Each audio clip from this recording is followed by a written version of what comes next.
भारत के गौरवशाली इतिहास में कई ऐसी महान वीरांगनाओं के नाम दर्ज है जिन्होंने भारत के स्वतंत्रता संग्राम में बढ़ चढ़कर हिस्सा लिया था। ऐसी साहसी वीरांगनाओं से जुड़ी सम्मान, साहस और देशभक्ति की कहानियाँ आज भी हमारी आंखों को नम करती हैं। आज का दिवस भारत के इतिहास में बड़ा ही गौरवशाली दिवस है। आज के दिन 18 जून को देश की एक महान वीरांगना का बलिदान दिवस है। एक ऐसा नाम जिनका नाम लेते ही हमारा रोम रोम गौरवान्वित होता है। एक ऐसा नाम जो कि भारत के बच्चे बच्चे की जुबां पर है। वह वीरांगना जिनको भारतवर्ष के साथ साथ संपूर्ण दुनिया जिनके पराक्रम से परिचित है, महारानी लक्ष्मीबाई, झांसी की रानी लक्ष्मीबाई, जिन्होंने 1857 की क्रांति के दौरान भारतवर्ष को आज़ाद कराने का एक बड़ा महासंग्राम लड़ा है। हम उनसे सभी परिचित हैं। आज उनके बलिदान दिवस पर वीरांगना रानी लक्ष्मीबाई के जीवन चरित्र पर प्रकाश डालने हेतु आज हमारे मध्य उपस्थित हैं विद्या भारती मध्य भारत प्रांत के प्रांत संगठन मंत्री मान्यवर श्री निखिलेश जी माहेश्वरी। आदरणीय भाई साहब के माध्यम से हम रानी लक्ष्मीबाई के शौर्य जीवन को जानेंगे, समझेंगे। मैंने उनको जब जब देखा, लोहा देखा, लोहे जैसे तपते देखा, गलते देखा, ढलते देखा, मैंने उनको गोली जैसे चलते देखा। मैं सीधे ही मान्यवर संगठन मंत्री जी से आग्रह करता हूं कि आप अपना वक्तव्य प्रारंभ करें। आदरणीय संगठन मंत्री जी। सभी बंधुओं को नमस्कार, मातृशक्ति को नमस्कार। हम सब लोगों को पता है कि अपने देश का जो इतिहास रहा है एक स्वर्णिम इतिहास रहा है, और उसी स्वर्णिम इतिहास के एक पृष्ठ उस वीरांगना जिसको हम झांसी की रानी लक्ष्मीबाई के नाम से जानते हैं, उनके विषय में मैं कुछ बातें आप सब लोगों के सामने रख रहा हूँ। अपने देश के इतिहास के बारे में अगर कहा जाए तो किसी ने सही कहा है, शत शत आघातों को सहकर जीवित हिंदुस्तान हमारा, जग के माथे पर रोलिसा शोभित हिंदुस्तान हमारा। दुनिया का इतिहास पूछता, रोम कहाँ यूनान कहाँ है, घर घर में शुभ अग्नि जलाता वह उन्नति रात कहाँ है। दीप बुझे पश्चिम गगन का, छाया व्याप्त अंधियारा, किंतु चीर कर तम की छाती तम का हिंदुस्तान हमारा। साथियों, अपना जो देश है ये देश बलिदानियों का है, अपने जीवन का सर्वस्व अर्पण करने वाले लोगों का अपना देश है। इस प्रकार का हजारों हजार लाखों लाख बलिदानियों का इतिहास अपने देश के अंदर है। और ये जो इतिहास है इसमें केवल पुरुषों का ही योगदान नहीं है। इस देश के इतिहास में इस देश के लिए जीने वाले, इस देश के लिए मरने वाले, इस देश को खड़ा करने वाले, यहाँ की संस्कृति सभ्यता को विकसित करने वाले पुरुषों के साथ साथ उसमें महिलाओं का भी योगदान है। कौन महिलाएं? हर जाति वर्ग की महिलाओं का इस देश के लिए योगदान है।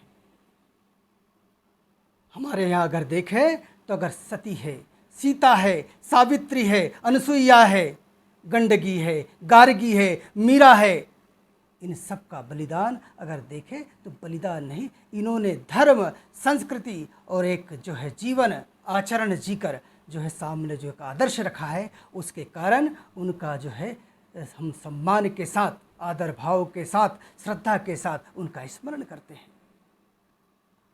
अगर हम दूसरा पक्ष देखें तो हमारे यहाँ बलिदान की भी एक परंपरा है। अगर उस बलिदान की परंपरा में देखें तो रानी पद्मिनी, रानी हाड़ी, रानी जो है चेन्नम्मा, झांसी की रानी लक्ष्मीबाई का नाम हम जो है श्रद्धा से लेते हैं, जिन्होंने संगठन किया, जिन्होंने लोगों को एकत्रित किया। ऐसी अनेक वीरांगनाएं, चाहे उन्होंने अपने सतीत्व से, चाहे अपनी न्यायप्रियता से, चाहे वो झांसी की रानी के साथ साथ अगर हम देखें तो चाहे अहिल्याबाई हो, चाहे अगर हम देखें तो जीजा माता हो, इन्होंने अपना एक आदर्श स्थापित किया है। और ये भारत का जो इतिहास है, ऐसी नारी शक्ति, ऐसी विदुषी महिलाओं से अपना देश का इतिहास भरा पड़ा है। और ऐसे ही उस भरे हुए इतिहास में से एक पुष्प को मैं चयन करके आप सब लोगों को उनसे कुछ उनके जीवन की कुछ प्रसंग, उन जीवन की कुछ घटनाओं को मैं आपके सामने रखने का प्रयास कर रहा हूँ। इतिहास में अगर नारी शक्ति के नेतृत्व, कुशल नेतृत्व को देखा जाए, अंग्रेजों के विरुद्ध 1857 का युद्ध जो जन जन को खड़ा कर देने वाला था, रोटी और कमल से, गांव गांव के अंदर जिसने एक अग्नि, एक ज्वाला, एक क्रांति की जो है मशाल खड़ी की, ऐसी रानी झांसी की रानी लक्ष्मीबाई। बचपन में हमने जो है विद्यालय के अंदर कई बार पढ़ा है, सिंहासन हिल उठे राजवंशों ने भुगती ताली थी, बूढ़े भारत में भी आई फिर से नई जवानी थी, और गुमी हुई आज़ादी की कीमत सबने पहचानी थी, दूर फिरंगी को करने की सबने मन में ठानी थी, चमक उठी सन 57 में वह तलवार पुनारी थी, बुंदेले हर बोलों के मुंह हमने सुनी कहानी थी, खूब लड़ी मर्दानी वो तो झांसी वाली रानी थी। ऐसी वीरांगना झांसी की रानी लक्ष्मीबाई, जिसको हमने जो है केवल वीरांगना नहीं कहा, हमने उसको मर्दानी कहा, उस झांसी की रानी लक्ष्मीबाई। आप सोचो, उस झांसी की रानी का जन्म जो है काशी के अंदर 19 नवंबर 1835 के अंदर होता है।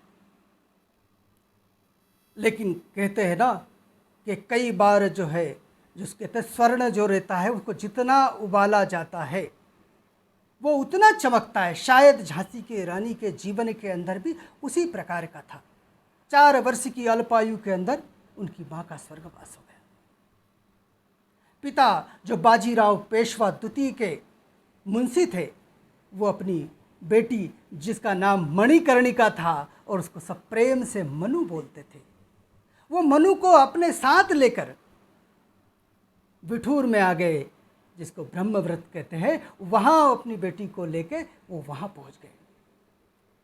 आप सोचो, वहाँ पे जो है आज हम जिनको इतिहास में नाना पेशवा कहते हैं, बाजीराव द्वितीय का कोई पुत्र नहीं था, इसलिए उन्होंने एक पुत्र को गोद लिया था, और वो पुत्र जो बाद में जाके नाना पेशवा बने, वो जो है झांसी की रानी मनु से थोड़े बड़े थे, लेकिन मनु की जो चंचलता, चपलता, उसकी जो है मनमोहकता, उसका जो है वार्तालाप, इससे वो इतने उनको भाया कि उन्होंने मनु को अपनी बहन के रूप में स्वीकार कर लिया, और वो उसको छबीली कहने लगे।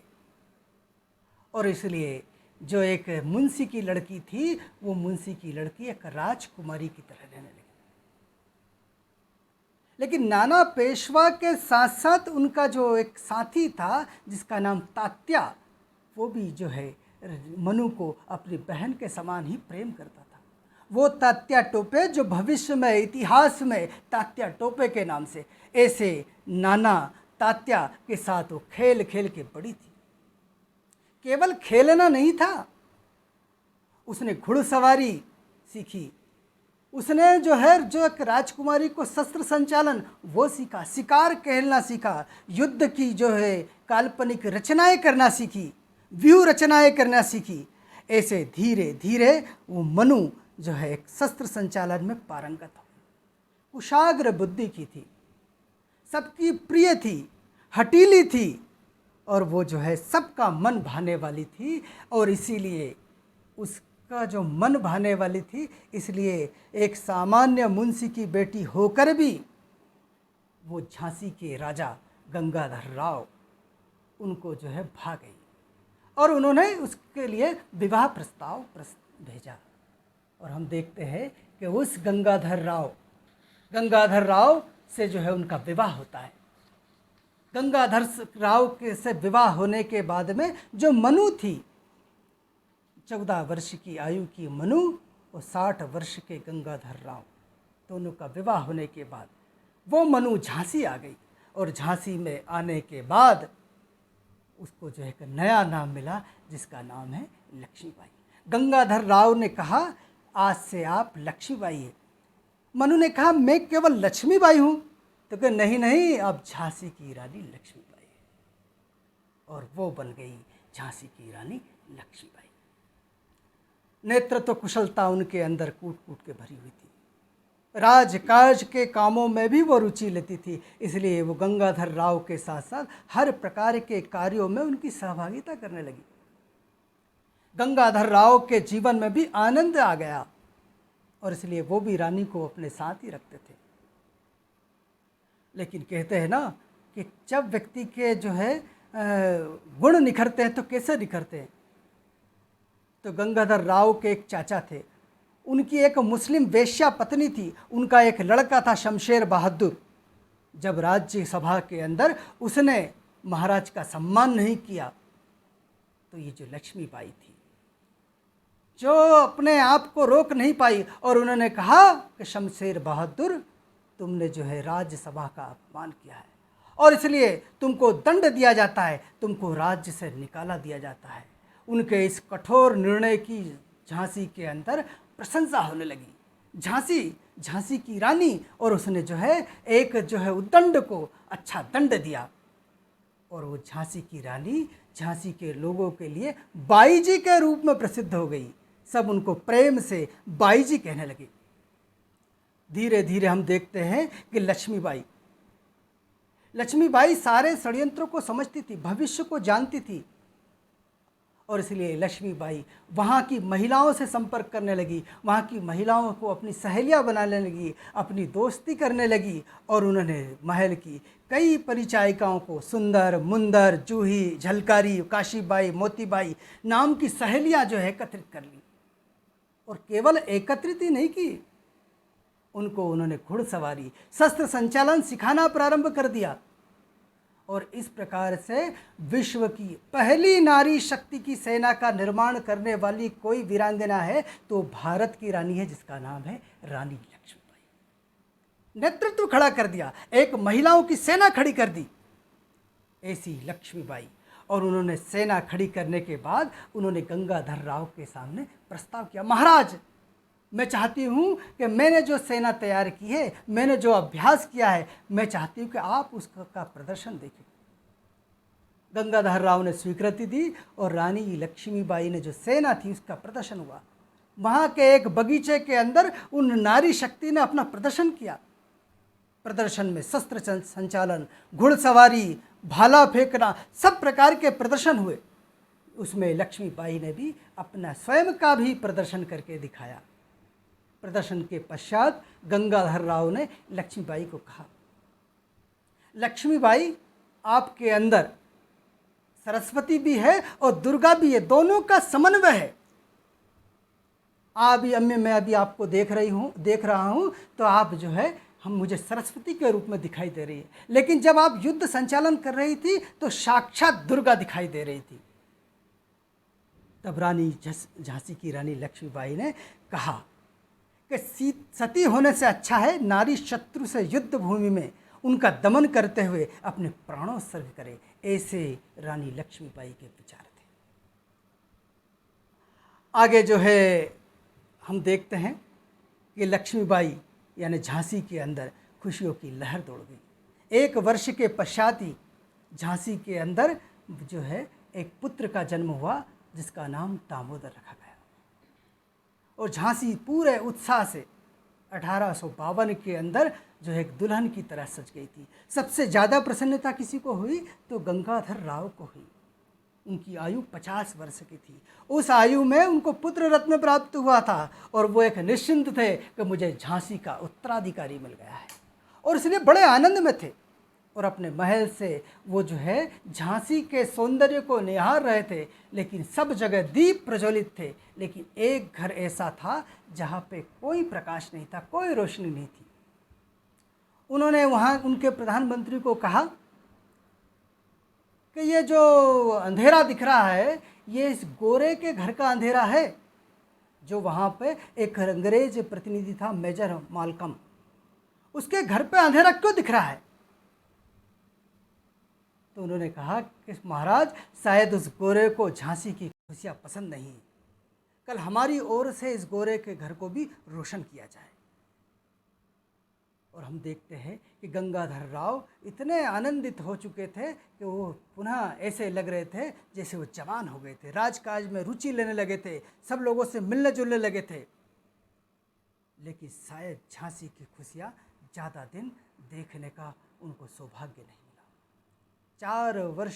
4 माह की अल्प आयु में ही गंगाधर राव के पुत्र दामोदर राव उनका जो है स्वर्गवास हो गया। लक्ष्मीबाई और गंगाधर राव टूट चुके थे। गंगाधर राव की तो ऐसी स्थितियाँ हो गई थी कि उन्होंने राजकाज के सारे कामों से अपने आप को दूर कर लिया था और वो एकदम टूट गए थे। लक्ष्मीबाई के पिता मोरोपंत तांबे ने लक्ष्मीबाई को कहा कि शायद तुम एक पुत्र को गोद ले लो जिससे शायद महाराज का स्वास्थ्य ठीक हो सके। रानी लक्ष्मीबाई और गंगाधर राव ने गंगाधर राव के भाई के पुत्र आनंद राव को गोद ले लिया और गोद लेने के बाद उस गोद की रस्म, दत्तक पुत्र गोद लेने की रस्म के बाद उस बालक का नाम दामोदर रखा गया। लेकिन ये खुशी भी शायद उनको सहन नहीं हुई।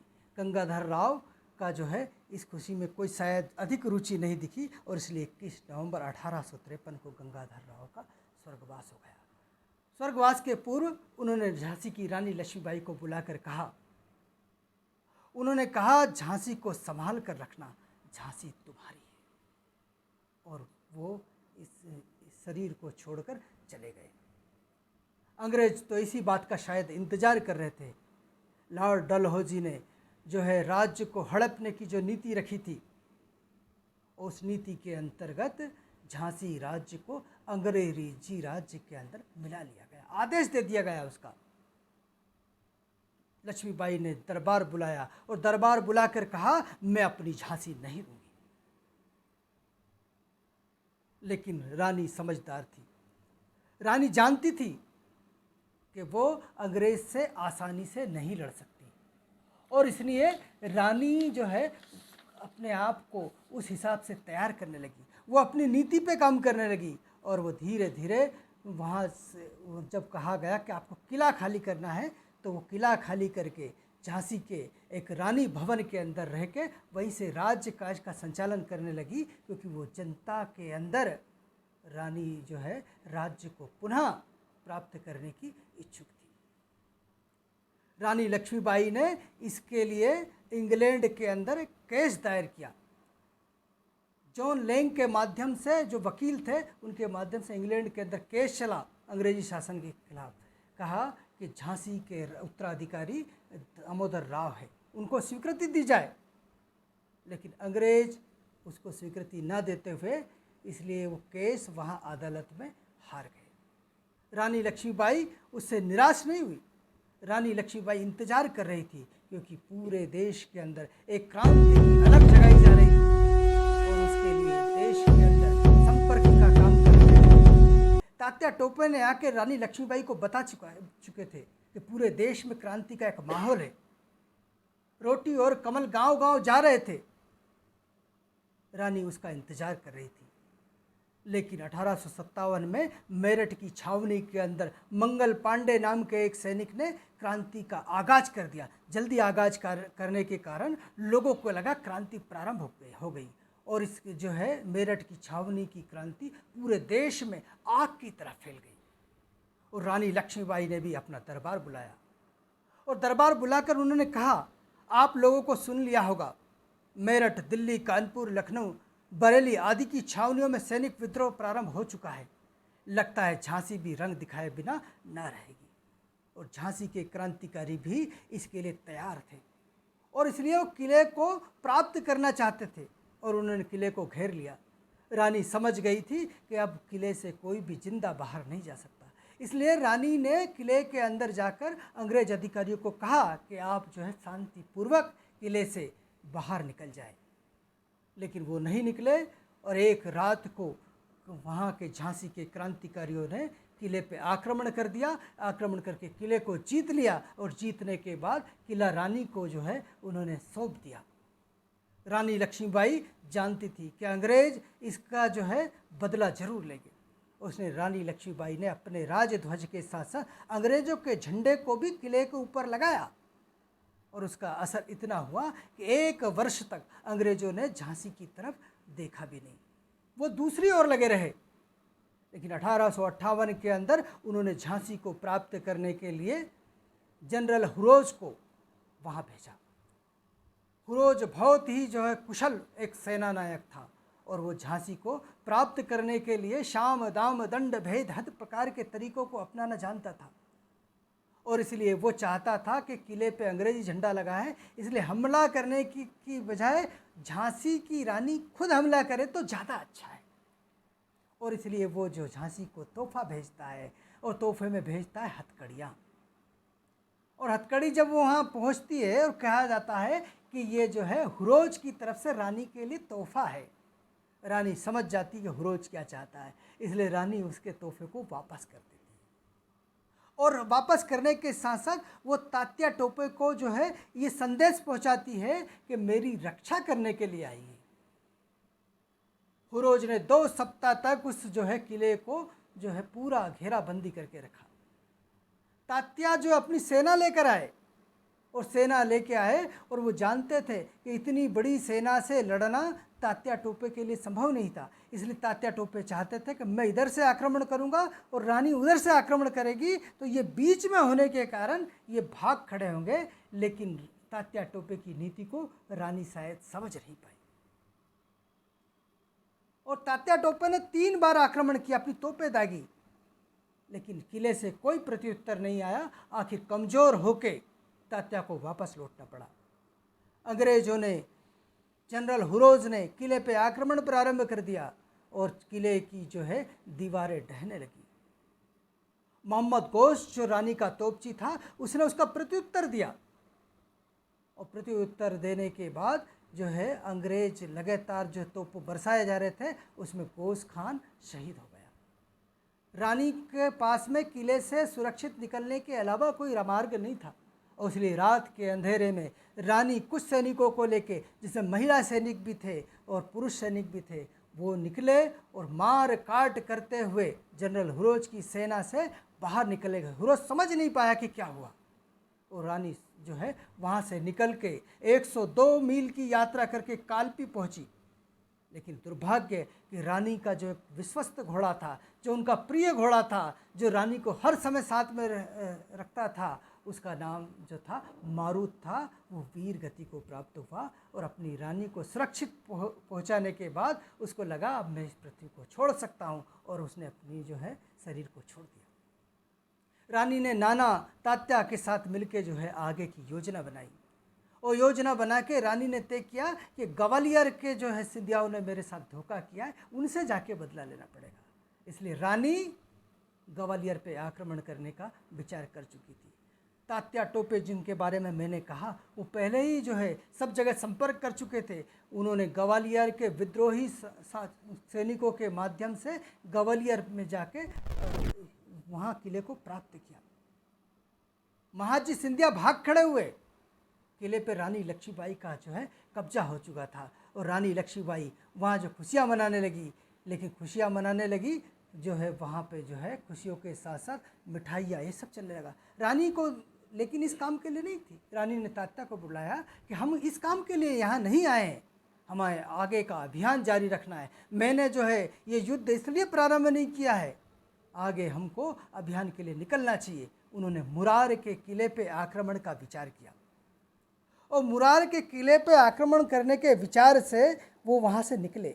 1858 को ग्वालियर के जो है पास कोटा की सराय में अंग्रेज़ों की सेना से युद्ध हुआ, और अंग्रेज़ों की सेना से युद्ध हुआ। उस युद्ध की भीषणता किस प्रकार की थी, सुभद्रा कुमारी चौहान ने किस प्रकार से कहा है, तो भी रानी मार काट कर चलती बनी सैन्य के पार, किंतु सामने नाला आया था वह संकट विषम अपार। घोड़ा अड़ा नया घोड़ा था, इतने में आ गए सवार, रानी एक शत्रु बहु तेरे, होने लगे वार पर वार। घायल होकर गिरी सिहनी, उसे वीर गति पानी थी, बुंदे ले हर बोलो के मुँह, हमने सुनी कहानी थी, खूब लड़ी मर्दानी वो तो झांसी वाली रानी थी। इस प्रकार से वो युद्ध करते हुए एक नाला आया, उस नाले को रानी को पार करना था। रानी वहाँ से निकलना चाहती थी, और रानी वहाँ से निकलना चाहती थी क्योंकि उसके पास सैनिक कम थे, इसलिए वो सुरक्षित निकलने के लिए नाले के पास गई, घोड़े को एड़ लगाई, घोड़ा नया था वो अड़ गया। रानी ने दोबारा एड़ लगाई, घोड़ा आगे नहीं बढ़ा। रानी समझ गई थी कि अब मैं यहाँ से आगे नहीं जा सकती, इसलिए वो पुनः युद्ध करने लगी। एक सैनिक की तलवार रानी के सिर पे लगी और सिर पे लगने के कारण उनका माथा फट चुका था। उन्होंने माथे को बांध लिया था, उनकी कमर में गोली लगी थी और रानी घायल हो चुकी थी। रानी घायल होने के बाद अपने घोड़े से गिर गई। गिरने के बाद रानी के साथियों ने उनको जो है पास के एक मंदिर में, जहाँ एक संत रहते थे, वहाँ ले गए। और जब उन्होंने देखा कि ये वीरांगना है, रानी लक्ष्मीबाई है, उसने कहा मैं धन्य हूँ जो मुझे इस नारी के दर्शन करने का सौभाग्य प्राप्त हुआ।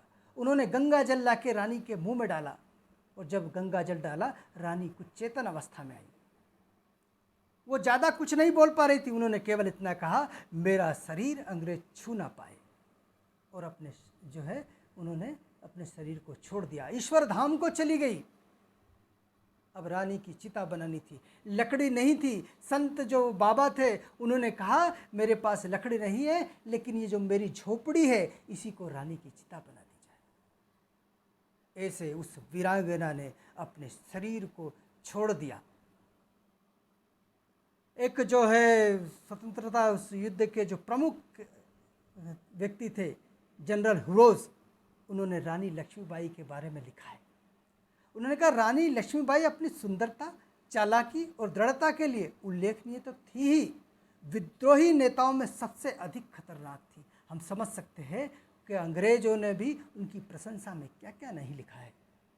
कैप्टन केलेमन वोकर हैनिस ने लिखा है हमारा विरोध खत्म हो चुका था, सिर्फ कुछ सैनिक ही से घिरी और हथियारों से लैस एक महिला सैनिकों में जान फूंकने की कोशिश कर रही थी। बार बार इशारों और तेज आवाज़ से हार रहे सैनिकों का मनोबल बढ़ाने का प्रयास कर रही थी, लेकिन उसका कुछ खास असर नहीं पड़ रहा था। हमारे एक सैनिक की कटार की तेज धार से उनके सिर पर चोट लगी। कुछ ही मिनटों में हमने उस पर काबू पा लिया। बाद में पता चला वो महिला और कोई नहीं, झांसी की रानी लक्ष्मीबाई थी। हम समझ सकते हैं कि किस प्रकार की वो वीरांगना थी जिन्होंने 1857 की क्रांति की प्रमुख वीरांगनाओं में उसको गिना जाता है। उनके बारे में कहा गया रानी गई सिदार चिता पर, अब उसकी दिव्य सवारी थी, मिला तेज से तेज, तेज की वह सच्ची अधिकारी थी। अभी उम्र कुल 23 थी, मनुज नहीं अवतारी थी, हमको जीवित करने आई, बन स्वतंत्रता नारी थी, सिखा गई हमको जो सीख सिखानी थी, बुंदेले हर बोलो के मुँह हमने सुनी कहानी थी। झांसी की रानी लक्ष्मीबाई का जीवन हम सब लोगों के लिए प्रेरणा है। 18वीं शताब्दी के अंदर जहाँ अंग्रेजों में महिलाओं को पशुवत रखा जाता था, उस समय भारतीय महिलाओं ने हर प्रकार के, चाहे वो राजनीतिक हो, चाहे वो वैध हो, चाहे वो अर्थनीति हो, चाहे वो वीरांगना हो, चाहे वो सतीत्व हो, हर प्रकार के बलिदान देने के लिए यहाँ की नारियों ने दुनिया की नारियों के लिए प्रेरणा दी है। और उसमें माता लक्ष्मीबाई तो उसी माँ भवानी के रूप का अनुवर्तन करती प्रतीत होती है। ऐसी झांसी की रानी लक्ष्मीबाई के बलिदान दिवस को हम 18 जून को याद करते हुए, उनको हृदय से नमन करते हुए, उनके विषय में कुछ आप सब लोगों के सामने मैंने रखा है। धन्यवाद।